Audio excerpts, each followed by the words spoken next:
Hello बच्चों, let's read the question. Zeroth law of thermodynamics defines thermal equilibrium.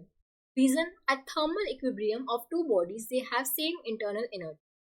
अब zeroth law of thermodynamics क्या बताता है कि हम अगर हमारे पास दो सिस्टम है, ये एक दूसरे के साथ थर्मल इक्विलिब्रियम में है और बी हमारा सी के साथ थर्मल इक्विलिब्रियम में है, तब अगर हम ए और सी को अगर कॉन्टैक्ट में लाएंगे तो ए और C will also be in thermal equilibrium with each other. ठीक है, ये हमारा टेम्परेचर का कॉन्सेप्ट बताया था जीरोथ लॉ ने और थर्मल इक्विलिब्रियम के कॉन्सेप्ट.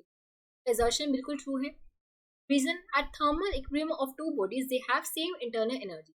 नहीं, ये ट्रू नहीं है.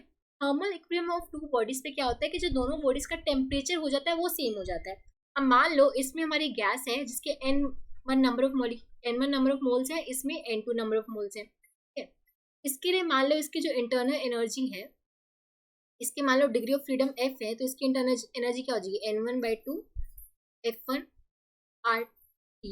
ठीक है, f1 डिग्री ऑफ फ्रीडम है. इसके लिए मान लेते हैं n2 मोल्स हैं और डिग्री ऑफ फ्रीडम f2 है और टेम्परेचर दोनों का T होगा क्योंकि दोनों थर्मल इक्विलिब्रियम पे हैं. थर्मल इक्विलिब्रियम पे क्या होता है, हमारा जो टेम्परेचर है वो सेम होता है, बट ये जरूरी नहीं है कि इंटरनल एनर्जी सेम हो, क्योंकि जो डिग्री ऑफ फ्रीडम और जो नंबर ऑफ मोल्स है वो डिफरेंट हो सकते हैं, जिसकी वजह से हमारी इंटरनल एनर्जी सेम हो ये जरूरी नहीं होता. तो रीजन इज फॉल्स.